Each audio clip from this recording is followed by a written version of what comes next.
আমাদের দেশে কিছু মৌলবী সাহেব আছে, এটি দোয়াই করে কবে বন্যা হবে, তুফান হবে, ফাউন্ডেশন আছে, টাকা তুলো, খাও, দেও, আছে না?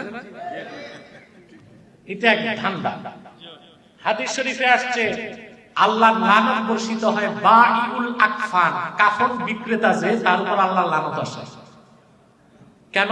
কাফন বিক্রেতা সারাক্ষণ অপেক্ষা করে মানুষ কবে মরবে, কি আশা করে? কারণ মানুষ মরলে কাপড় বিক্রি হবে। তো যারা এই যে ফাউন্ডেশন করে ত্রাণ দেয় না, এরা অপেক্ষা থাকে বছরে কখন বন্যা আসবে। কারণ বন্যা আসলেই তো আয়গা, খায়গা, জায়গা। যেহেতু তিনি নাম মেনশন করে নাই, কোন পীর সাহেব এটা আপনারা বুঝে নেন, আমি তার নামটা উল্লেখ করতে চাই না এখানে। তবে একটা কথা বলতে চাই, না জেনে কারো ব্যাপারে কোনো কথা বলা শরীয়তের দৃষ্টিতে এটা কিন্তু সম্পূর্ণ রূপে নিষিদ্ধ এবং হারাম কাজ। আল্লাহ তাআলা কি বলছেন কোরআনুল কারিমে? আল্লাহ বলছেন, ইয়া আইয়ুহাল্লাযীনা আমানু ইজতানিবু কাসীরাম মিনায-যন ইন্না বা'দায-যন্নি ইসম ওয়ালা তাজাসসাসু ওয়ালা ইয়াগতাব বা'দুকুম বা'দা। অধিক ধারণা থেকে বেঁচে থাকো, নিশ্চয় কিছু ধারণা গুনাহ, তোমরা একে অপরের গুনাহ গোপন বিষয় অনুসন্ধান করো না এবং কেউ কারো গীবত পরনিন্দা করো না।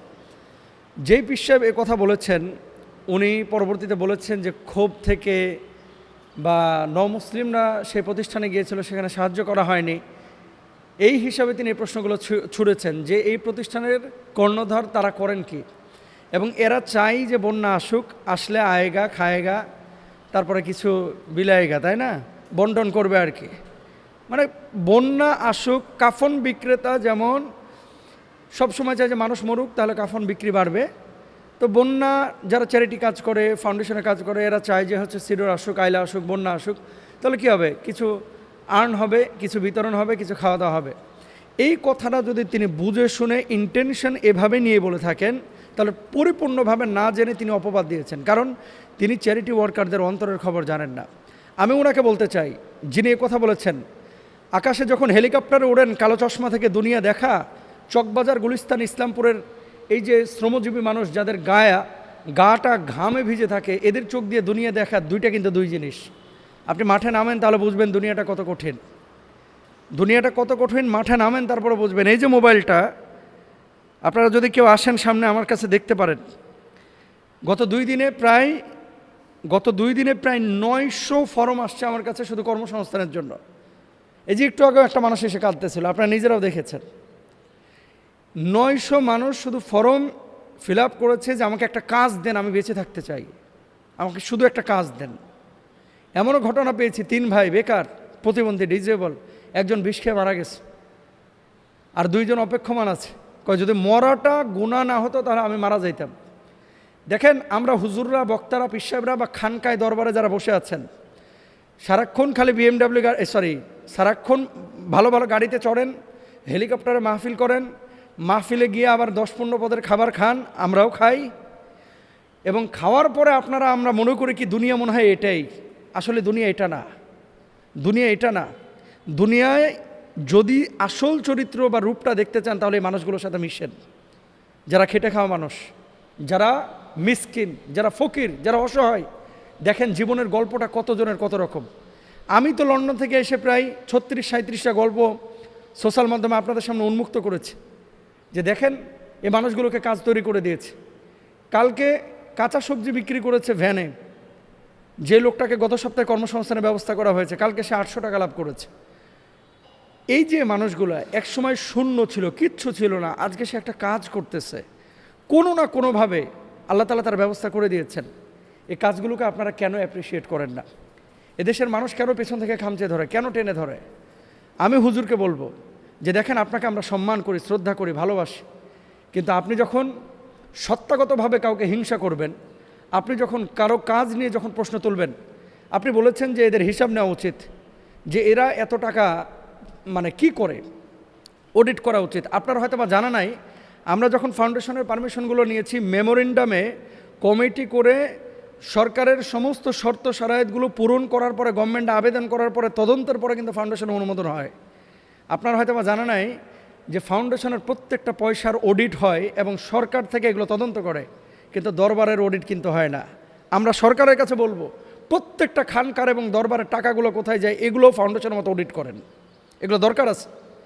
কেন বারবার শুধু দেখবেন এই দেশে যারাই মানুষের জন্য কাজ করে এরাই পরবর্তীতে হামলা মামলার সবচেয়ে বেশি মুখোমুখি হয়। আর তারা ইন্টেনসিভ কেয়ার ইউনিটের মধ্যে থাকে, তারা কারা? যারা গোলালু মার্খা, এরা কোনো সংঘাতের মধ্যে নাই, এরা কোনো সংগ্রামের মধ্যে নাই, এরা নিজে খাচ্ছে, দাচ্ছে, ঘুমোচ্ছে, দুনিয়াটাকে আপনার ব্যবহার করছে।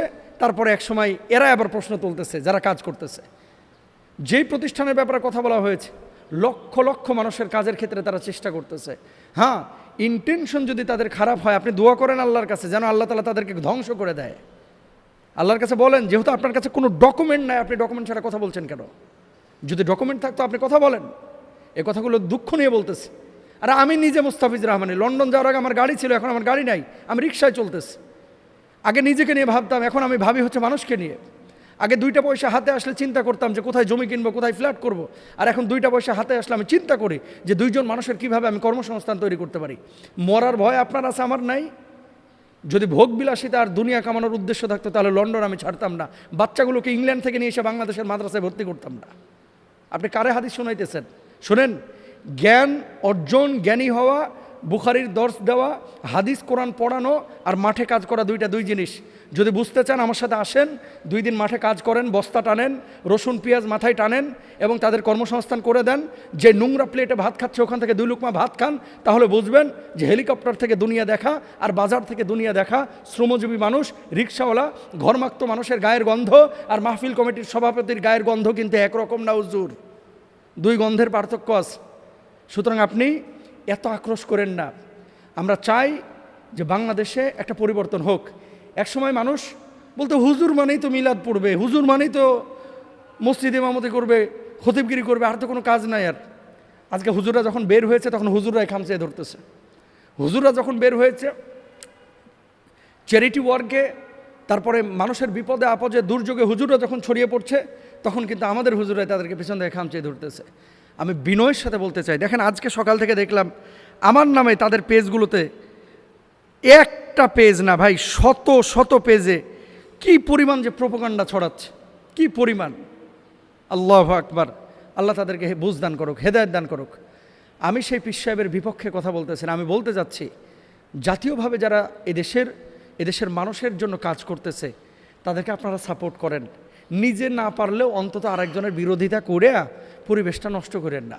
একটা ফাউন্ডেশন আপনি বন্ধ করে আপনার লাভটা কি বলেন? আপনার লাভটা কি? আর যাদের ব্যাপারে আপনি প্রশ্ন করতেছেন যে এরা চলে কিভাবে বা খায় কি, এদের ইনকাম সোর্স কি, সেটা আপনি ব্যক্তিগতভাবে জিজ্ঞেস করতে পারতেন। এভাবে ওপেন পাবলিকের সামনে বলে আপনি প্রশ্নবিদ্ধ করে এদেশের মানুষকে কনফিউশনের মধ্যে ফেলে একটা জাতীয় ক্ষতি করেছেন। হ্যাঁ, আমি সরকারের কাছে আমরা স্পষ্টভাবে বলতে চাই, কোনো ফাউন্ডেশনের ব্যাপারে যদি 1 পয়সা কেন 1টা টাকা হিসাব নিকাশে কোনো গরমিল হয় আপনারা বন্ধ করে দেন। আপনি নিজের দরবার খানকাতে যে পরিমাণ কালেকশন হয় সেখান থেকে কিন্তু শত শত মানুষের এরকম চ্যারিটি কাজ করা সহজ।